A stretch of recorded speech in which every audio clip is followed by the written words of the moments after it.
So I'm going to ask you a question and you can answer it. The question is it true that only healthcare workers experience compassion fatigue? Yes or no? And the right answer to that is no. So let's talk about compassion fatigue. What is it? Well, compassion fatigue in a person who's experiencing it looks like extreme exhaustion, physical, mental, emotional, and spiritual. It's like a sort of soul exhaustion that happens to people who have to engage in long-term, chronic, non-stop caregiving, or who are continually exposed to the trauma of other people. People who experience compassion fatigue will say that they feel wiped out, that they feel numb. They feel like they don't have any more empathy or care to give to anyone else. They may feel like they're cynical. And to the world, if you don't know that someone in your world is experiencing compassion fatigue, it may look to you like that person has their empathy off, or that they're really detached or don't care, and they sort of look numb.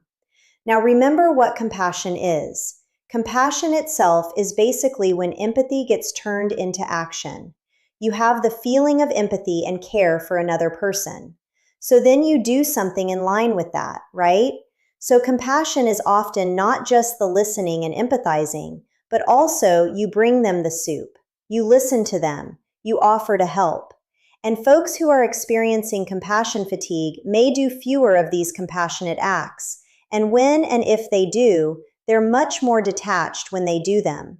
People with compassion fatigue tend to be much more focused on, let's get the thing done, the tasks, and they focus less on their feelings and emotions. Compassion fatigue has actually been called secondary traumatic stress, like traumatic stress once removed. It has also been called caregiver burden, but the specific term compassion fatigue has a profound impact on the person who's experiencing it more than you'd realize. And people who are going through compassion fatigue will often wonder if something is wrong with them, or will question themselves and wonder if they themselves are cold, because it can really feel like their empathy has faded. And you might, if you have compassion fatigue, be listening to someone's story and thinking in your head, like, I actually don't care, and feel bad about that. There's a really good paper I read by someone named Debbie Stowen. We put the abstract in the video notes about compassion fatigue in professional settings. She describes the fallout of compassion fatigue, and it's interesting. She describes it as including sadness, anger, annoyance, intolerance, impatience,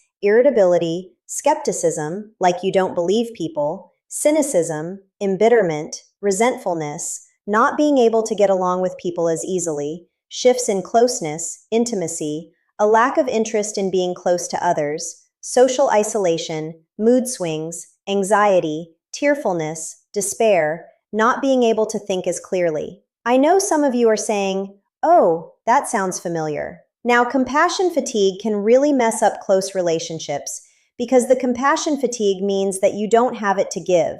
Being close just feels like one more thing to do. There can also be a sense of inadequacy and helplessness in people who are experiencing compassion fatigue.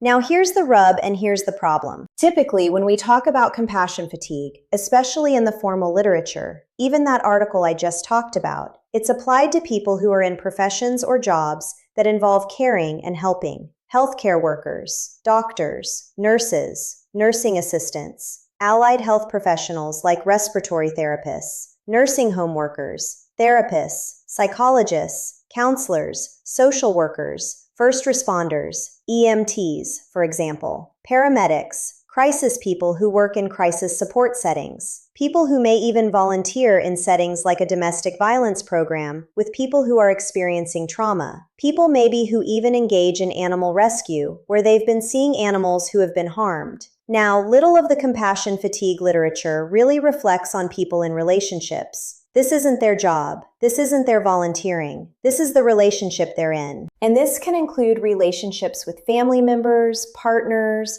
just having to care for the people in your life. Unpaid work, not your job. And that often means that there is no escape.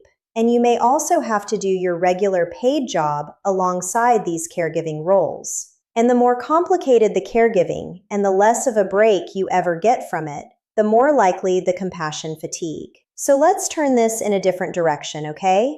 As you know, I'm going to do it. It really made me think about compassion fatigue and narcissistic relationships. Listen, there are few things on the planet less fulfilling than having to be a caregiver to a narcissistic person. Because when you are, I promise you this, you aren't doing it right. You aren't doing enough. And they'll tell you that you don't care despite all the sacrifice you are making to care for them. Narcissistic people may feel entitled to you caring for them, basically, that you owe them. There often is little gratitude. It is a bad scene to have to be a caregiver for a narcissistic person. Now, for people in narcissistic relationships, there's a real problem. It's all empathy out and no empathy in. Now, the difference is that in many narcissistic relationships, you may not actually be in a caregiving role per se. Like, the person you're in a relationship with doesn't need you to help with meals or medications or going to doctor's appointments or changing diapers or packing lunches or any of that, right? But before you really understand what narcissism is and how this personality style shows up in relationships, you may have spent your time in the relationship just trying harder and harder to solve problems, to listen, to go the extra mile, to try harder again, to be perfect, to appease them, to cheer them up, to reassure them. It may not be the usual caregiving stuff of medication and meals and cleaning someone up, but it does mean putting someone else's emotional and often physical needs first ahead of yours. You may make sure, for example, even if you're in a narcissistic relationship with someone who can make themselves a damn sandwich, you make sure that they're fed when they're hungry, but you wouldn't do that for yourself. Your needs don't get addressed in these relationships. And because in narcissistic relationships, what you're doing all the time doesn't look like traditional caregiving, you may not understand why you are feeling this exhausted as someone in a more traditional caregiving role would look like. When you go back and listen to all that list of stuff, the things that happen to somebody who's experiencing compassion fatigue, it sounds a hell of a lot like what happens to a person who is in a narcissistic relationship. I feel that something that gets missed in the overall compassion fatigue conversation is that we tend to focus on the exhaustion of caregiving. It's an important thing, don't get me wrong. It's a really important thing and what a person does. The other thing we focus on is what the person does as part of their caregiving. Now, some of the compassion fatigue conversation even might focus on if there's any meaning and purpose a person might get from their caregiving as a hedge. For example, that's why a lot of parents of young children, it's a lot of caregiving, but there's meaning and purpose maybe in being a parent. But it doesn't. This literature doesn't focus on whether the person doing all of this compassion and caregiving is supported by other people. And this is where the parallels with survivors of narcissistic abuse really kick in. I actually believe that the loss of empathy, the detachment, the sort of indifferent who gives a shitness, the why bother, the nothing works anyhowness, as well as the emotional and physical exhaustion of compassion fatigue very much parallels what survivors of narcissistic relationships go through.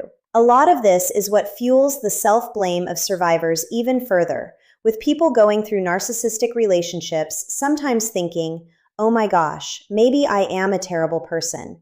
I don't really actually have that much empathy for people anymore. I am kind of an a-hole. I really don't care about other people's stuff nearly as much anymore. And you sure as hell may be exhausted from chronically having to one-sidedly care about the narcissistic person and their needs and getting absolutely nothing back. Compassion fatigue can help survivors understand why you feel like you are tapped out in the empathy department. It's all out and very little in. And that inversion, coupled with having to always do for the other person in the relationship, and not only for it never to be acknowledged, but also often for it to be gaslit, means that one could easily argue that what survivors of narcissistic relationships go through may sometimes be worse than traditional healthcare worker compassion fatigue. The having to give, do more, and be supported by the job less and less, or not make enough money, you're going to experience this compassion fatigue, right? It's going to be a crash when you're going through it at work. But in people in narcissistic relationships who do give, do more, get less support, less everything, and at the same time are also told that they are greedy and selfish and stupid and demanding and ungrateful, well, That's next level, right? And I will acknowledge, and I know many of them, that there are people who work in helping professions, especially lower paid jobs in these professions, in workplaces with gaslighting bosses and supervisors who go through this and may also experience the worst compassion fatigue, right? So obviously, this would magnify for a person even in the healthcare workplace. And since people in narcissistic relationships often lack support, things like not having access to therapy, they're more likely to feel socially isolated. They're more likely to have a sense of shame about their situation. They may not have as many sort of close people in their world. The things that can help with compassion fatigue, like social support, aren't always available. And even when a survivor has a lot of people around them, they don't always know what's happening in your relationship. When we see this parallel, that folks experiencing compassion fatigue look a lot like folks going through narcissistic relationships. I do hope that survivors of these relationships can understand their overwhelm, their exhaustion, resentment, frustration, anger, sadness, and social isolation, but also understand your guilt. That feeling of, I feel bad because I just don't care anymore. It's very similar. And this phenomenon of compassion fatigue is very real. Survivors often bash themselves for not being more empathic with the narcissistic person, with the enablers, with other people. There is an origin story to you who's often been empathic throughout your life, to not always being able to be the perfect empath all the time. Empathy is not a bottomless well that fills itself. Even a well has to be replenished by the rain. And if it's not, we crash in every way. And then we feel guilty to boot. So compassion fatigue is real. And I see very much this phenomenon happening in survivors of these relationships. They often think it's not them because they're not doing the traditional caregiving stuff, right? Like, the doctor's appointments, the medicines, the feeding, the meals. No, they're thinking this person's autonomous. They're just going through their lives.